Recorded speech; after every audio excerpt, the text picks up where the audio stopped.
नमस्कार दोस्तों, मेरा नाम अभय कुमार है। आज आप जुड़ चुके हो मेरे साथ मेरे YouTube चैनल जिसका नाम है अभय क्लासेस। आज हम बात करेंगे, जो पिछली वीडियो थी उसी को आगे बढ़ाते हुए कुछ टॉपिक्स थे जिसे हमने डिस्कशन करना था, परंतु ज़्यादा टाइम हो गया था एक वीडियो को बनाते हुए, क्योंकि लॉन्ग वीडियो जब बच्चे ज़्यादा उबाऊ हो जाते हैं, फिर भी मेरी वीडियो लॉन्ग होती हैं और बहुत डिटेल में मैं इस चीज़ों को समझाने की कोशिश करता हूँ।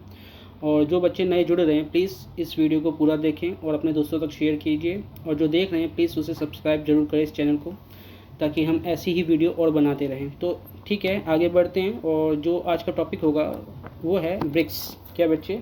ब्रिक्स के बारे में हम पढ़ेंगे कि क्या है ब्रिक्स, और इससे संबंधित कुछ ऐसी जानकारी जो आपको एग्ज़ाम के पॉइंट ऑफ व्यू से भी बहुत इंपॉर्टेंट होगा। और इसे हम थोड़ा सा डिटेल में, कुछ पॉइंट्स मैंने लिखे हैं इंपॉर्टेंट, इसके बारे में हम जानकारी प्राप्त करते हैं। हम बात करते हैं ब्रिक्स के बारे में।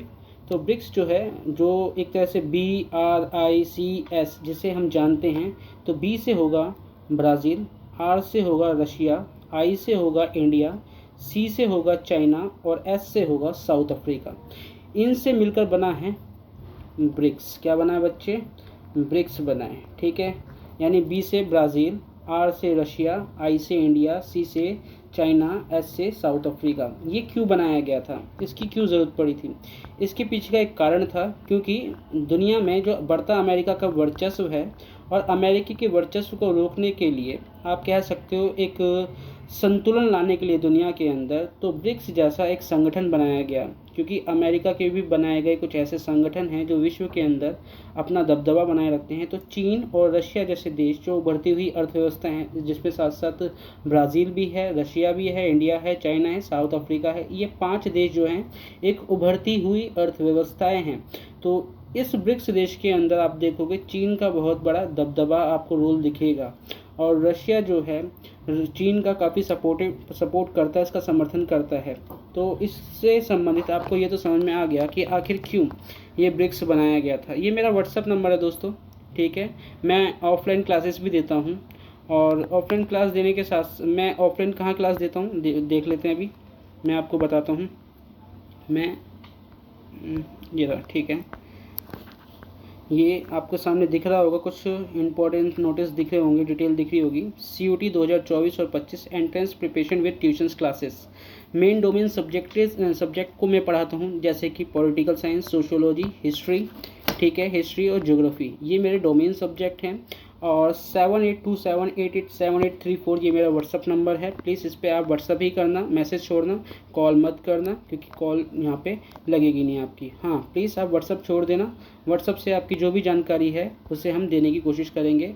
और आप क्या कहते हैं, किस एड्रेस पे, अगर आप कृष्णा नगर शाहदरा के आसपास रहते हो तो ये तो और भी सही है, आप यहाँ पर आके पढ़ सकते हो। Krishna Nagar metro station, gate number 2, Shahdara, Delhi. और आपको मैं बता दूं, इन सभी सब्जेक्ट्स जितने भी आपको मैंने अभी नाम गिनाए हैं, पॉलिटिकल, सोशियोलॉजी, हिस्ट्री, ज्योग्राफी, इन सभी सब्जेक्ट की कुल मिलाकर जो फीस होगी वो 1000 है। क्या बच्चे? 1000 फीस है। यानी सभी सब्जेक्ट आपको पढ़ने के मौके मिलेंगे 1000 में। यानी एक सब्जेक्ट की फ़ीस नहीं है, ये सभी सब्जेक्ट की, यानी जो पॉलिटिकल, हिस्ट्री, सोशियोलॉजी और ज्योग्राफी, इन सभी सब्जेक्ट की ये फ़ीस है 1000 रुपये। और जो बच्चे पढ़ना चाहते हैं ऑफलाइन तो वो मुझसे ज्वाइन कर सकते हैं, मेरी क्लासेस ज्वाइन कर सकते हैं। अभय क्लासेस से मैं क्या कहते हैं ट्यूशन्स देता हूँ। तो आइए अपना पीछे चीज़ों को समझने की कोशिश करते हैं।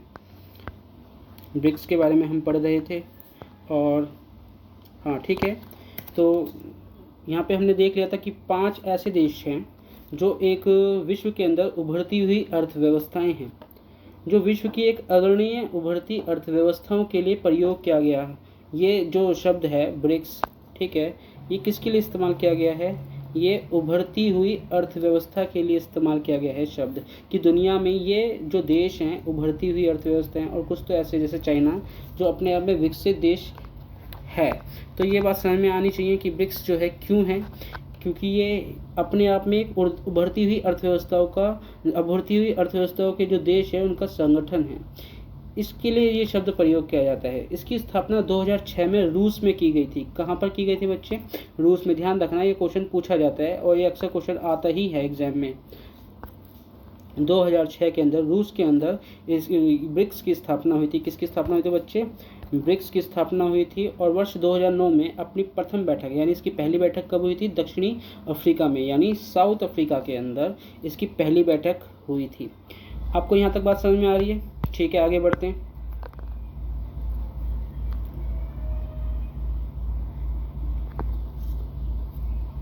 अब क्या है यहाँ पर एक और चीज़ कि दक्षिण अफ्रीका के पहली बैठक दक्षिण अफ्रीका में हुई थी। क्योंकि दक्षिण अफ्रीका में हुई तो यहाँ पे दक्षिण अफ्रीका ने भी इंटरेस्ट अपना बनाया था, अपना इंटरेस्ट दिखाया था ब्रिक के लिए। पहले ये ब्रिक्स ना होकर ब्रिक था। क्या था बच्चे? ये ब्रिक था। क्या बच्चे? ब्रिक था। और बाद में क्योंकि इसमें इंक्लूड हो गया एस यानी साउथ अफ्रीका, तो ये हो गया ब्रिक्स। क्या हो गया बच्चे? ब्रिक्स हो गया।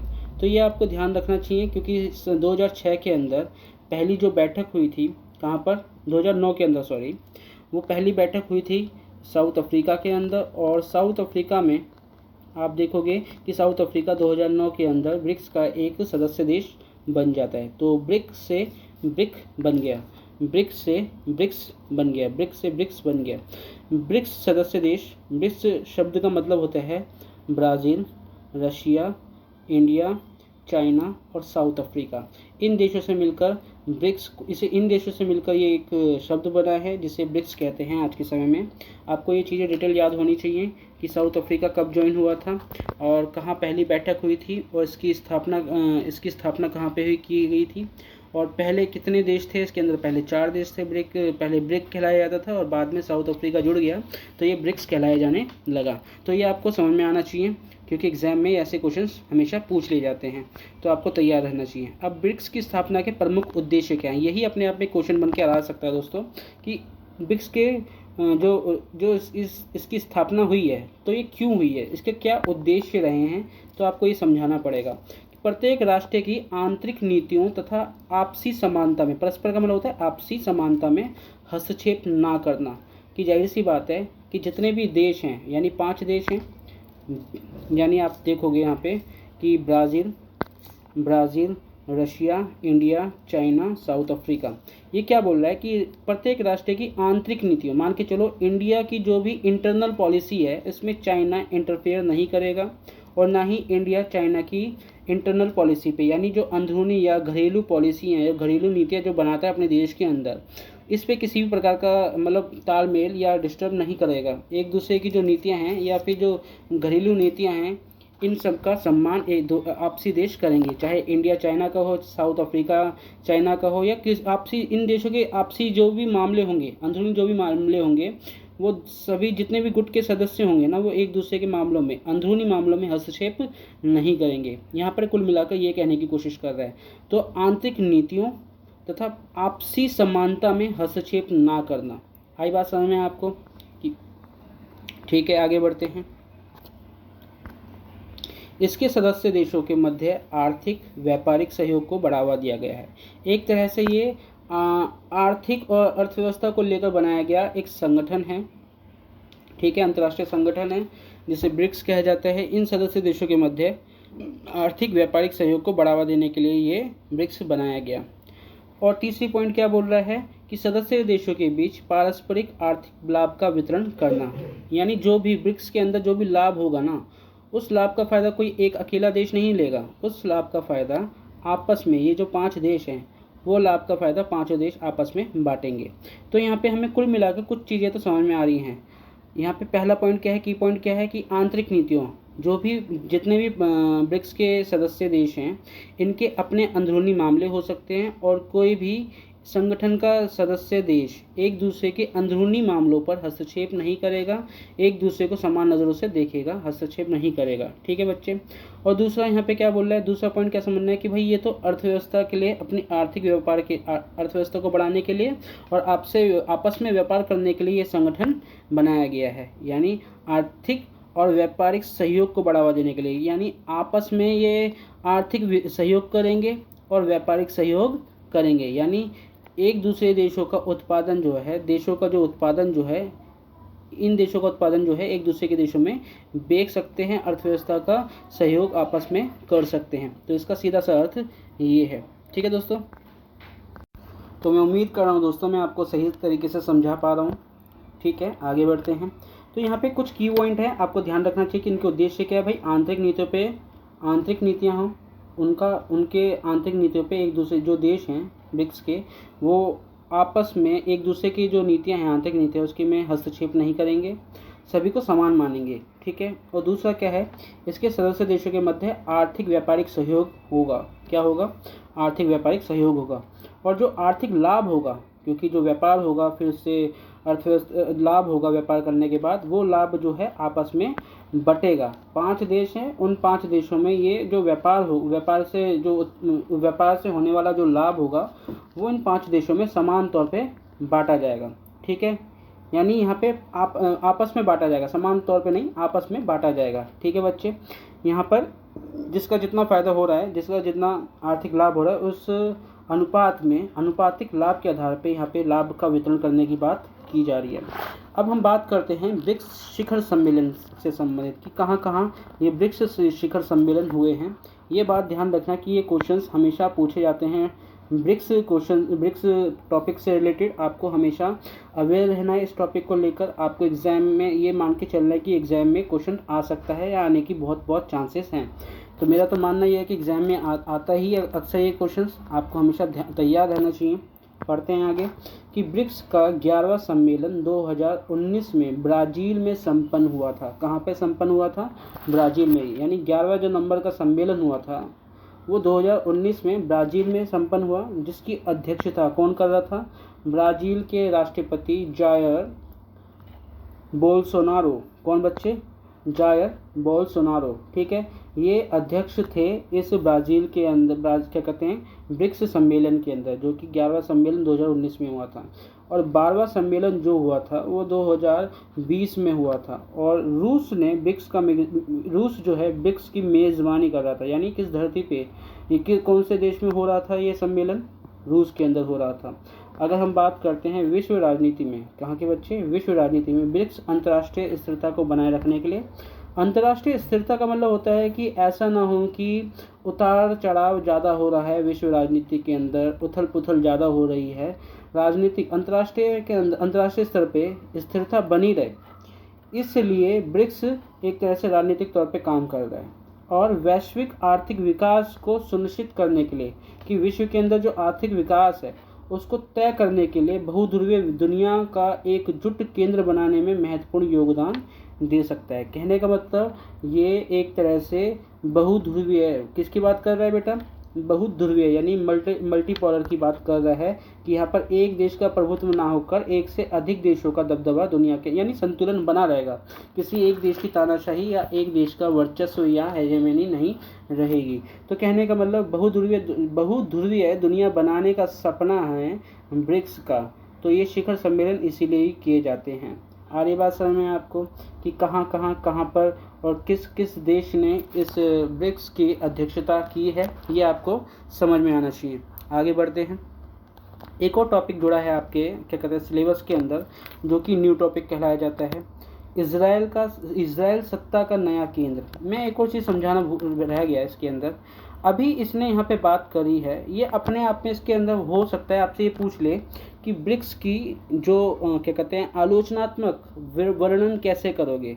क्योंकि एक तरफ तो ये ब्रिक्स कहता है कि विश्व के अंदर बहुध्रुवीय दुनिया बनाए रहना चाहिए, ठीक है, वैश्विक आर्थिक विकास हो, ठीक, और एकजुट केंद्र बनाने में महत्वपूर्ण योगदान दें। यहाँ पे ये बात करता है विश्व राजनीति के अंदर, ठीक है।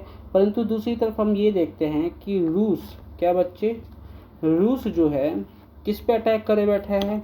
ये इसने अटैक करा है किस पर बेटा? ये है यूक्रेन पर। किस पे बच्चे?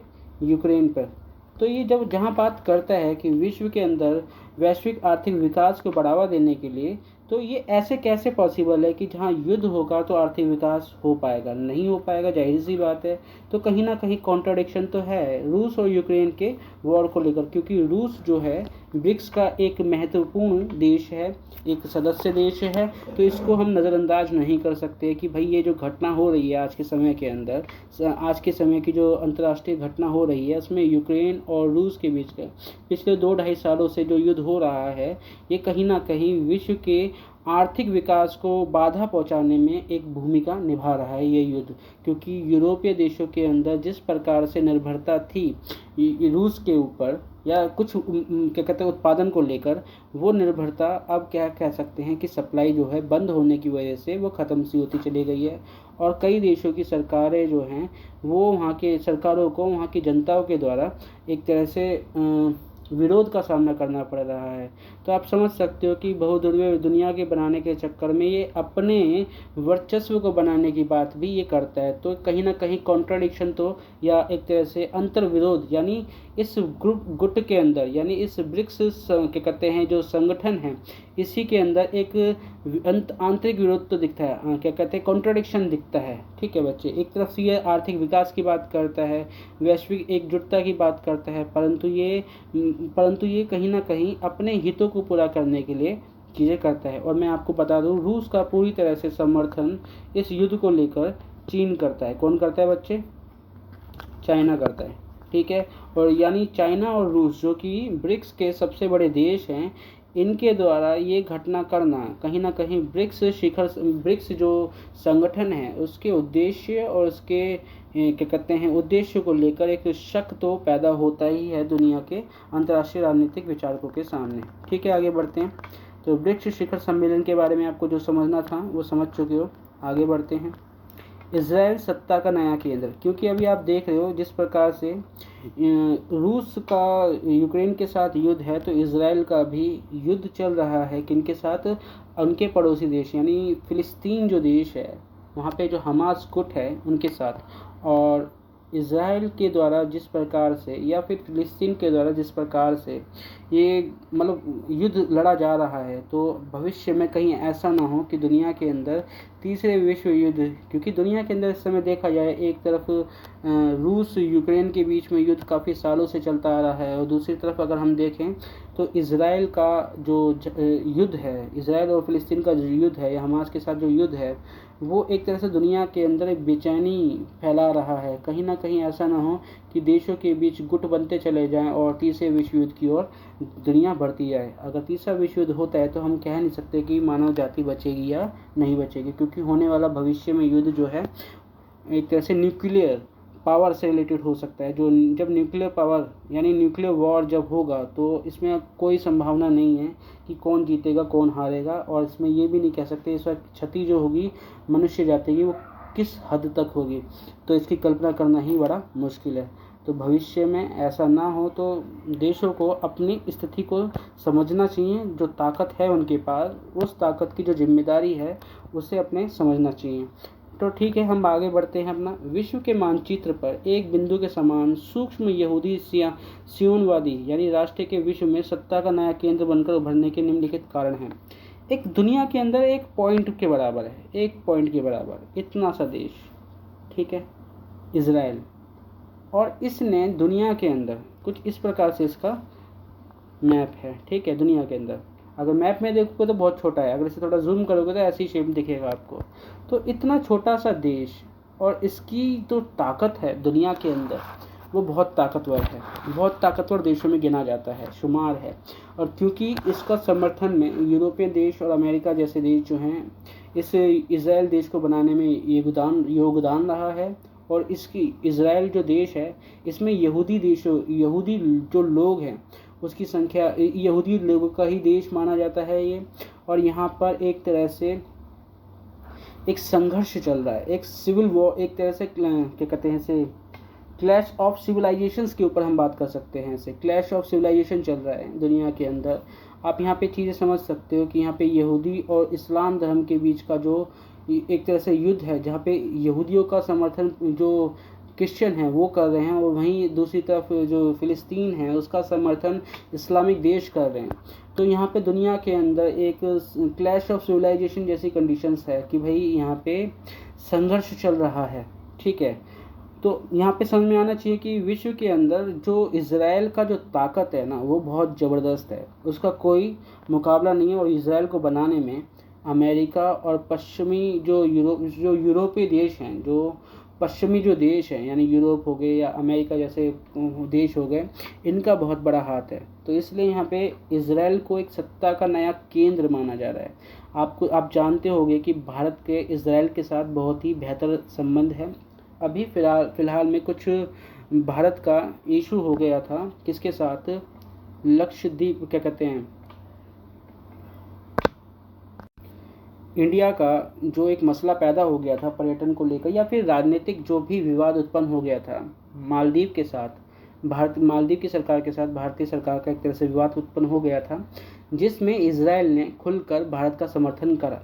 तो ये बात सही है कि भारत का एक अच्छा दोस्त है और इजराइल जो है भारत के लिए हर जगह खड़ा हो जाता है, और इसलिए इजराइल को भारत का एक अच्छा दोस्त के तौर पे देखा जाता है।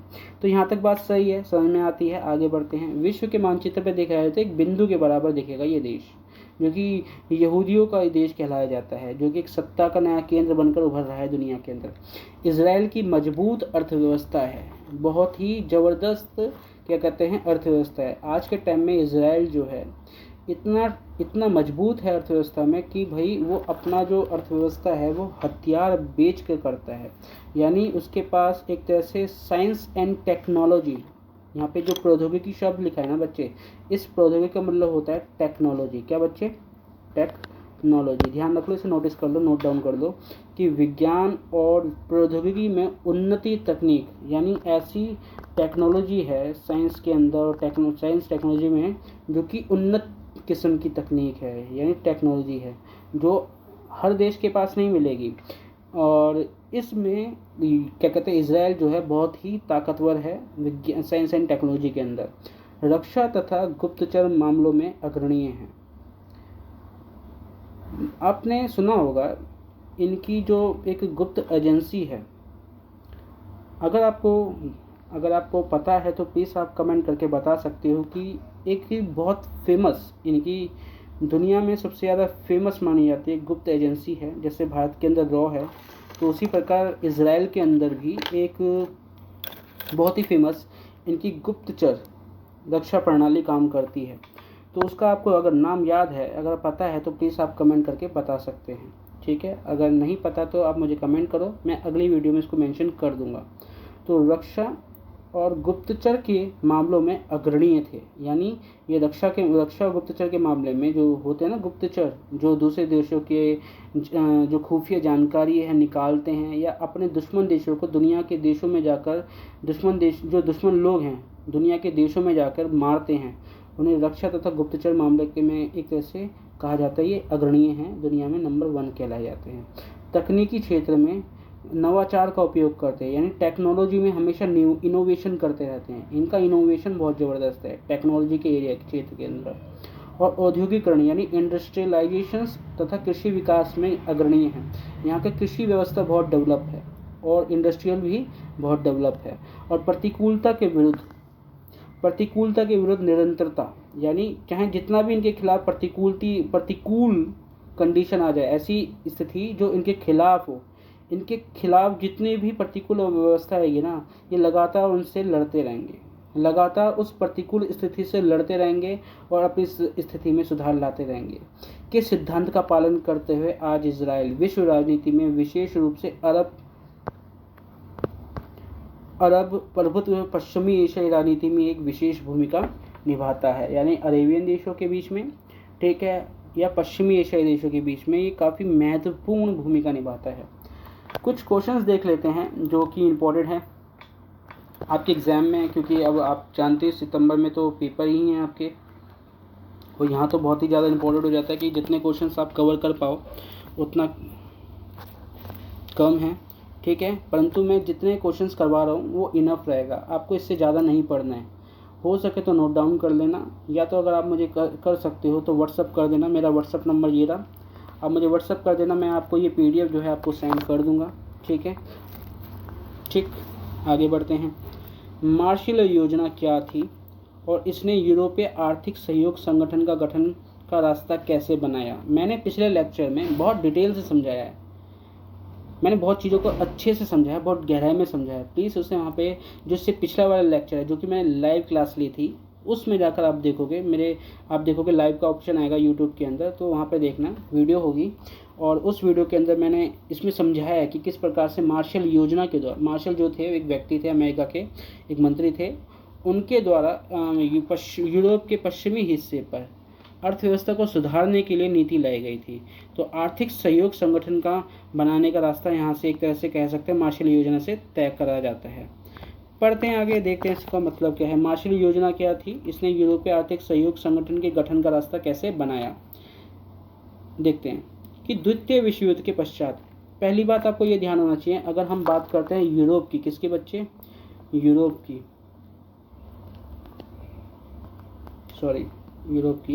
तो यूरोप एक ऐसी धरती है, एक ऐसा महाद्वीप है जहाँ पर पहला विश्व युद्ध हुआ 1914 से लेके 1918।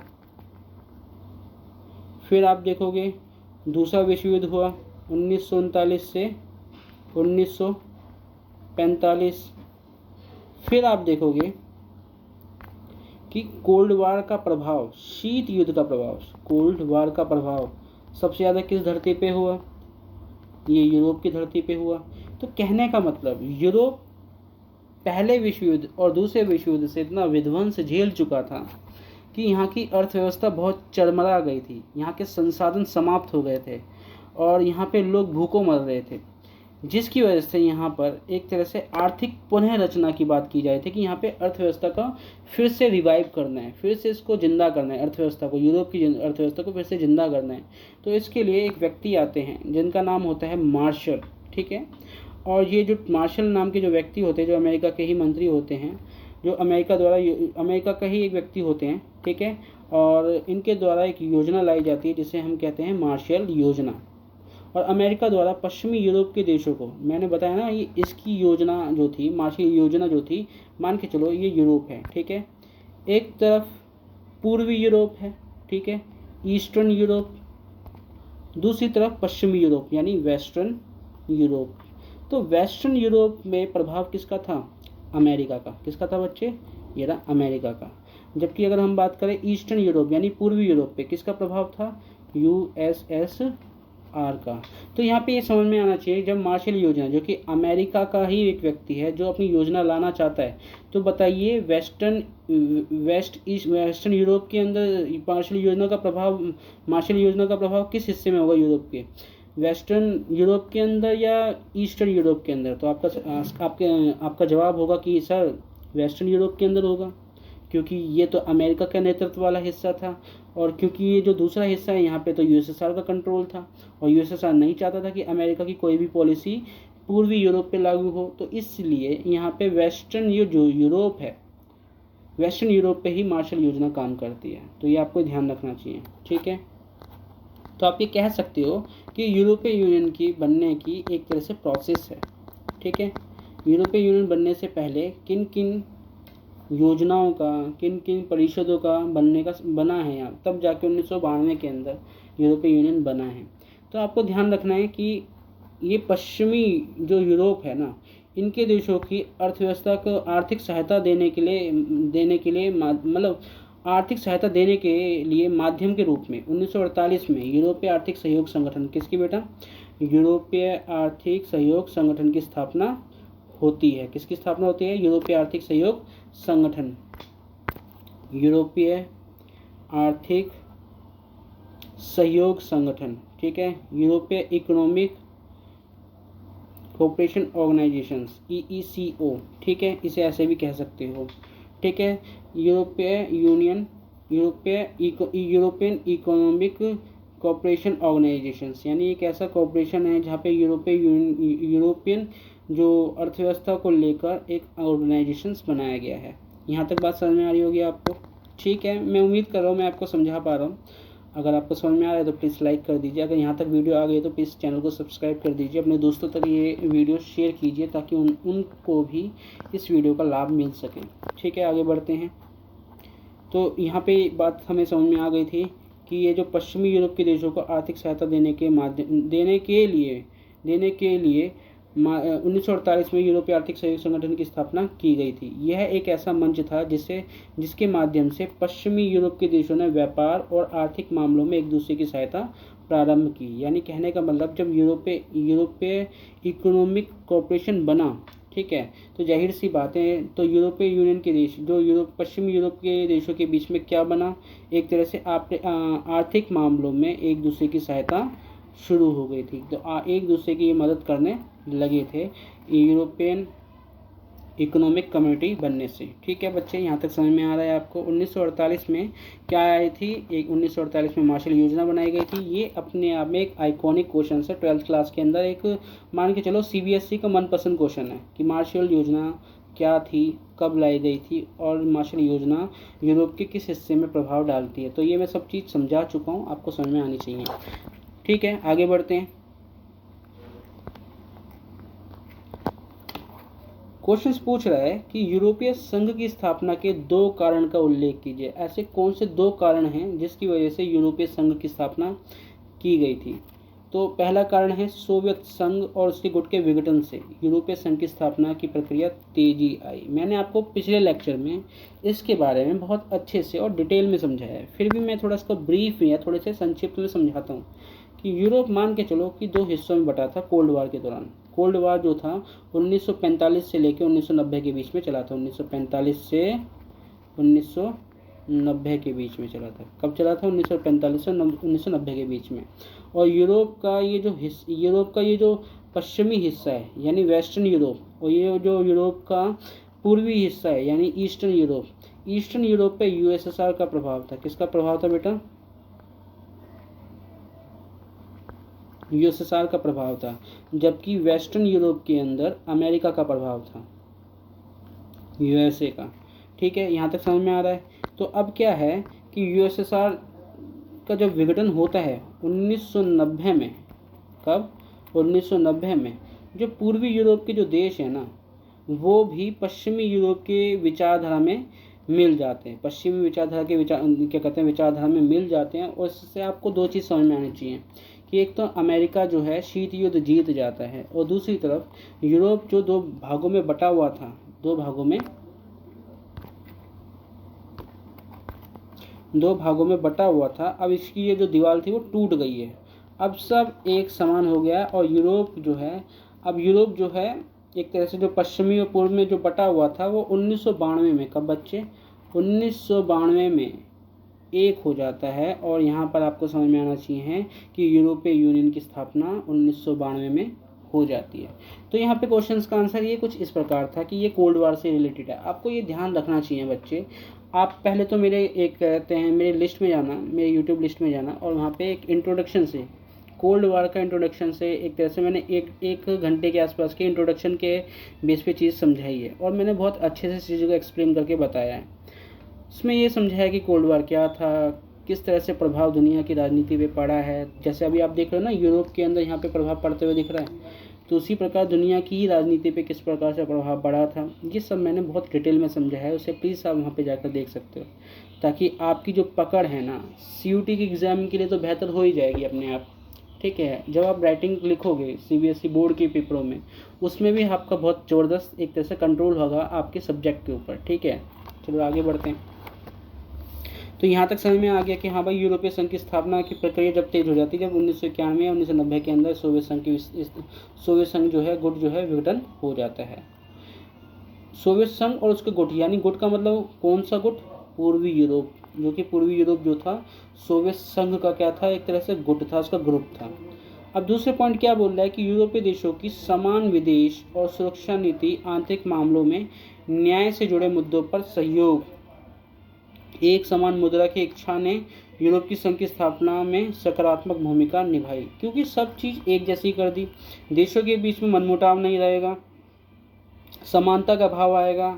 यूरोप के अंदर जो बड़े देश हैं, जो छोटे देश हैं, अर्थव्यवस्था के मामले में उनके बीच में समानता आ जाएगी। तो इससे क्या होगा? एक तरह से सकारात्मक भूमिका तय कर दी गई। तो इसलिए आप कह सकते हो कि यूरोपीय संघ की स्थापना के 2 कारण जो थे बहुत ही महत्वपूर्ण थे, जिसकी वजह से यूरोपीय संघ की स्थापना की गई। ठीक है, एक तो साझा हर चीज़ हो गई थी, चाहे वो न्याय के मामले हो, सुरक्षा नीति हो, विदेश नीति हो, समान मुद्रा हो, ठीक है, ये सब एक तरह से पॉजिटिव भूमिका, एक तरह से पॉजिटिव रोल निभा रहा था, यूरोपीय संघ के फेवर में कर रहा था। ये बात अलग है कि हमने पिछले लेक्चर में पढ़ा था कि इसके खिलाफ भी कुछ बातें हुई थी कि सब चीज़ एक समान होने से विवाद तो उत्पन्न होते ही हैं, वो पिछले लेक्चर में मैं समझा चुका हूँ। अब आगे बढ़ते हैं।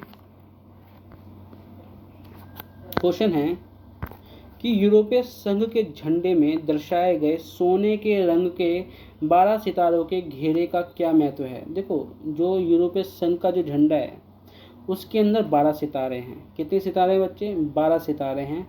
और उन सितारों का मतलब क्या है, वो क्या क्या सेंस देते हैं, उसका सेंस क्या बनता है। तो एक और ऐसे ही क्वेश्चन मिला जुला एक और क्वेश्चन पूछ सकता है कि यूरोपीय संघ के झंडे में बना हुआ है सोने के रंग के सितारों का घेरा किस संदेश का प्रतीक है। जाहिर सी बात है, वो यूरोपीय यूनियन के जो देश है ना, उनके बीच की एकता और मेल मिलाप का प्रतीक है। एकता का प्रतीक है और उनके मेल मिलाप, कि उनके बीच में कितना मेल मिलाप है, कितना तालमेल है, कितना कोऑर्डिनेशन है आपस में, उनका एक तरह से रिप्रेजेंट करते हैं वो 12 सितारे। क्योंकि 12 की संख्या को वहाँ के पारंपरिक रूप से पूर्णतः समग्रता और एकता का प्रतीक माना जाता है, इसलिए इन 12 सितारों का ये सेंस बनता है। ठीक है, नेक्स्ट क्वेश्चन। यूरोपीय संघ की ऐसी 2 विशेषताएं लिखिए जो उसे एक प्रभावशाली संगठन बनाती है। यूरोपीय संघ की 2 विशेषताएं बतानी है। कितनी विशेषताएं बतानी है बच्चे? यहाँ पे 2 विशेषताएं बतानी है, इस पर अंडरलाइन कर दिया हमने, इसको मार्क कर दिया। अब इसकी कौन सी विशेषताएं ये देखनी है कि सैनिक शक्ति के हिसाब से यूरोपीय संघ के पास विश्व की दूसरी बड़ी सेना है। अब जाहिर सी बात है, इतने सारे देश मिलकर एक यूरोपीय यूनियन बना रहे हैं, 27-28 देश हैं। ठीक है, अब बताइए कमेंट करके कितने देश हैं, एग्जैक्टली कितने देश हैं यूरोपीय संघ के अंदर। ठीक है, तो इतने सारे देश और उनकी जो सेना होंगे वो यूरोपीय यूनियन के लिए काम करेगी। तो जाहिर सी बात है, दुनिया में सबसे प्रभावशाली एक सेना होगी जो यूरोपीय यूनियन के लिए काम कर रही है, तो दूसरी सबसे बड़ी सेना है। इसका कुल रक्षा बजट अमेरिका के पश्चात सबसे अधिक है।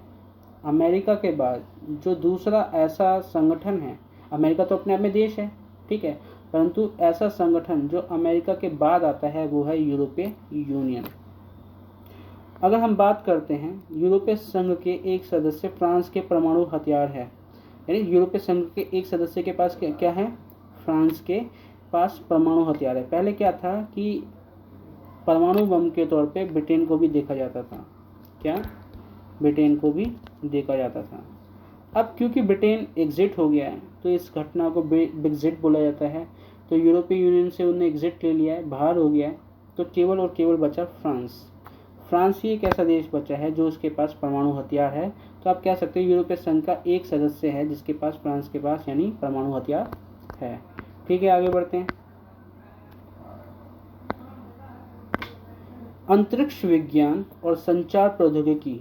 अंतरिक्ष विज्ञान समझ में आता है, स्पेस साइंस। ठीक है, और संचार प्रौद्योगिकी का मतलब होता है कम्युनिकेशन टेक्नोलॉजी के क्षेत्र में भी। प्रौद्योगिकी का मतलब होता है टेक्नोलॉजी, फिर से बता रहा हूँ, और संचार का मतलब होता है कम्युनिकेशन। इसका मतलब हो गया कम्युनिकेशन टेक्नोलॉजी के क्षेत्र में यूरोपीय संघ का विश्व में दूसरा स्थान है। यानी दुनिया में अगर कम्युनिकेशन टेक्नोलॉजी की बात करें और साइंस टेक्नोलॉजी की बात करें तो दुनिया में दूसरे नंबर पे ये यूरोपीय यूनियन आता है। तो इसी के साथ आज हम ये क्लास समाप्त करते हैं। और मैंने अपनी तरफ से इस जो तीसरा लेसन है जिसमें पॉलिटिकल साइंस की जो पहला बुक है उससे संबंधित जो तीसरा लेसन है उससे रिलेटेड मैंने सारे क्वेश्चंस को यहाँ पे कवर कर चुका हूँ। ये इनफ है आपके एग्ज़ाम के पॉइंट ऑफ व्यू से। ऐसे क्वेश्चन उठाए हैं जो एग्ज़ाम में हमेशा पूछे जाते हैं, तो प्लीज़ इन क्वेश्चंस पे ध्यान दीजिए, लिख लीजिए, जो मैं समझा रहा हूँ उसे ध्यान से सुन लीजिए। ठीक है, और हो सके तो जो यूट्यूब का कैप्शन है उसे खोल लीजिए। ठीक है, तो उससे और आपको क्लियरिटी आ जाएगी कि मैं क्या बोल रहा हूँ। ठीक है, और यहाँ से कॉन्सेप्ट आपके क्लियर हो ही जाएंगे, ये तो मैं दावा करता हूँ। ठीक है, तो आप मेरे यूट्यूब चैनल को सब्सक्राइब कीजिए दोस्तों, अपने दोस्तों तक शेयर कीजिए वीडियो, और हो सके तो लाइक और कमेंट ज़रूर करना मत भूलना। ये मेरे कुछ ऐसे स्टूडेंट हैं जिन्होंने CUT निकाला है। ये बच्चा जो है, ये बच्चा हंसराज कॉलेज के अंदर उसको एडमिशन मिला है, परंतु इन बच्चों ने एडमिशन नहीं लिया क्योंकि इनको आगे कंपटीशन की तैयारी करनी थी। तो इन्होंने अपने आप को प्रूव करने के लिए मुझसे क्या कहते हैं, इन्होंने ऑफलाइन बैचेस में से ज्वाइन करा था। और इनको मैंने CUT के लिए अलग से नहीं पढ़ाया, मैंने बुक्स से पढ़ाया था। और एक वो चीज़ पढ़ाई जो कि मुझे पढ़ाना चाहिए था एक बच्चे के लिए, ठीक है। तो ये मेरे वो बच्चे हैं, वो स्टार हैं जो कि अच्छे से उन्होंने पढ़ाई करके CUT निकाला। तो दोस्तों, अगर आपको भी भविष्य में आपका भी नंबर ऐसे ही इस फ़ोटो में आना है तो आप मुझे कांटेक्ट कर सकते हो, ठीक है। ये मेरा एक तरह से एड्रेस है, इस एड्रेस पे आप मुझे कांटेक्ट कर सकते हो, ठीक है। Near Krishna Nagar metro station है, गेट नंबर 2, शाहदरा, दिल्ली। और ये सब्जेक्ट हैं जो कि डोमेन सब्जेक्ट है, पॉलिटिकल है, सोशोलॉजी है, हिस्ट्री है, ज्योग्राफी है। और फ़ोन नंबर 7827887834 है, ठीक है। इस पर आप मुझे व्हाट्सअप करके मैसेज भेज सकते हो, ठीक है, मेरी लोकेशन ले सकते हो। और this all subject only 1000 rupees, यानी जितने भी सब्जेक्ट हैं, पॉलिटिकल, सोशोलॉजी, हिस्ट्री, ज्योग्राफी, इन सभी सब्जेक्ट की फ़ीस मात्र 1000 है। देखा जाए तो मार्केट के अंदर एक सब्जेक्ट की ही फीस 1000 रुपये से ऊपर की होती है, और मैं यहाँ पे सारे सब्जेक्ट को 1000 में पढ़ा रहा हूँ। तो ये अपने आप में बहुत ही ज़्यादा कम फीस है। और नामात्र की फ़ीस आप मान सकते हो, महीने की एक महीने की फ़ीस है ये, ठीक है। हर महीने आपको 1000 रुपये देने पड़ेंगे इन सभी सब्जेक्ट को पढ़ने के लिए। तो आपको अगर पढ़ना है तो आप प्लीज़ ज्वाइन कर सकते हैं, अदरवाइज़ कोई बात नहीं। आप मेरी ये यूट्यूब वीडियो को से भी आनंद ले सकते हैं। मैं जितने भी चीज़ें पढ़ा रहा हूँ ये बहुत ही मेहनत से पढ़ा रहा हूँ। प्लीज़